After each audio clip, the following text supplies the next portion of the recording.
Assalamualaikum warahmatullahi wabarakatuh. Perkenalkan, nama saya Irfan Pratama dengan akhir NIM 62, jurusan Hukum Tata Negara kelas B semester 3. Baik, di sini saya akan mempresentasikan ataupun memaparkan tugas daripada mata kuliah tafsir Hukum Tata Negara. Baik, saya akan mempresentasikan 3 ayat Al-Quran dengan 3 ayat yang beda temanya. Yang pertama, saya akan memaparkan materi tentang ayat yang menjelaskan tentang kriteria negeri yang ideal. Dalam Quran surat Al-Baqarah ayat 126 yang berbunyi, A'udzubillahi minasyaitonirrajim. Bismillahirrahmanirrahim. Wa idza qala Ibrahim rabbi ja'al hadza baladan aminan warzuqna ahlahu minas samarati man amana minhum billahi wal yaumil akhir wa man kafara fa umatti'uhu qalilan summa attaruhu ila azabin nar wa bi'sal masir. Yang artinya, dan ingatlah ketika Ibrahim berdoa kepada Tuhannya, ya Tuhanku, jadikanlah negeri Mekah ini negeri yang aman, dan berilah rezeki berupa buah-buahan kepada penduduknya, yaitu orang-orang yang beriman di antaranya, dan orang-orang yang beriman kepada hari akhir. Kemudian Allah berfirman, kepada orang yang kafir akan aku beri kesenangan sementara, kemudian akan aku paksa dia masuk ke azab neraka, dan itulah seburuk-buruknya tempat kembali. Dijelaskan dalam tafsir ini dijelaskan dalam ayat ini bahwasannya Nabi Ibrahim berdoa tentang kriteria negara yang ideal.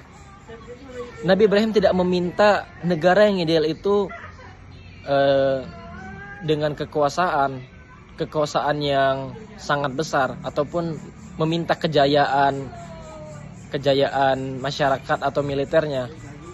Tetapi dijelaskan dalam ayat ini, Nabi Ibrahim hanya meminta 2 hal. Yang pertama, aman, dan yang kedua, rezeki. Ataupun dalam tafsir ini, jika kita dalami, aman dan berikanlah rezeki. Rezeki di sini adalah kebutuhan masyarakat. Jadi maksud daripada aman yaitu aman daripada konflik, aman daripada kezaliman, dan aman bagi semua warga, bukan hanya kelompok-kelompok tertentu. Dan juga berilah rezeki. Berilah rezeki di sini bukanlah rezeki yang seperti hanya buah-buahan. Secara literal, ayat yang telah disebutkan menjelaskan berilah buah-buahan, tetapi yang dimaksud pada ayat ini kita jelaskan secara tafsir bahwasanya berilah rezeki ini adalah kebutuhan masyarakat, kebutuhan seperti ekonomi ataupun penunjang-penunjang lainnya. Jadi dijelaskan kesimpulan daripada ayat ini, Nabi Ibrahim berdoa tentang kriteria negeri yang ideal itu hanya 2. Yang pertama aman, dan yang kedua kesejahteraan ekonomi. Mungkin cukup untuk yang pertama. Baik, yang kedua itu dari surat Al-Kahfi ayat 59 yang berbunyi, A'udzubillahi minasyaitonirrajim. Bismillahirrahmanirrahim. Wa tilkal qura ahlaknahum lamma zalamu wa ja'alna limahlikihim mau'idah. Yang artinya, dan penduduk negeri itu telah kami binasakan ketika mereka berbuat zalim, dan telah kami tetapkan waktu tertentu kebinasaan mereka. Quran surat Al-Kahfi ayat 59. Ayat ini menjelaskan tentang kehancuran suatu negeri akibat runtuhnya moral spiritual. Sebagaimana dalam ayat yang tadi terjemah, dalam arti daripada ayat Al-Kahfi ini menjelaskan bahwa kami akan membinasakan ketika mereka berbuat zalim. Jadi runtuhnya negeri ataupun runtuhnya peradaban itu ketika moral dan spiritual itu sudah hilang. Contohnya seperti apa?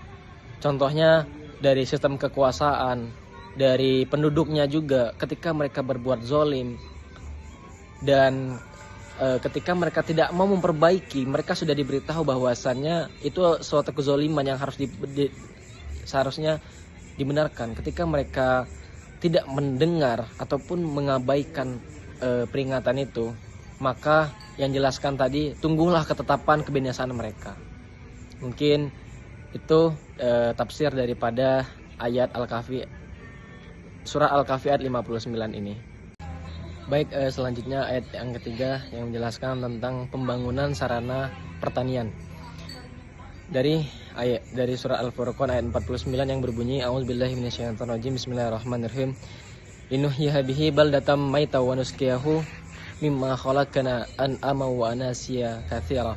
Yang artinya, dan dengan air itu kami menghidupkan negeri yang mati atau tandus, dan kami memberi minum kepada sebagian apa yang telah kami ciptakan berupa hewan ternak dan manusia yang banyak. Dalam tafsir ini dijelaskan bahwasannya air ini berperan sangat penting. Dijelaskan bahwasannya air ini adalah sebagai peran yang sangat krusial dalam pembangunan sarana pertanian. Karena apa? Karena ketika tidak ada air, pertanian tidak akan subur. Dan juga air ini sebagai sumber kehidupan dasar bagi masyarakat. Dan juga menurut tafsir siasahnya, negara ideal adalah negara yang mampu menghidupkan wilayahnya, bukan membiarkan tertinggal. Air di sini sebagai simbol infrastruktur dan kebijakan publik. Dan juga memberi minuman berupa hewan ternak.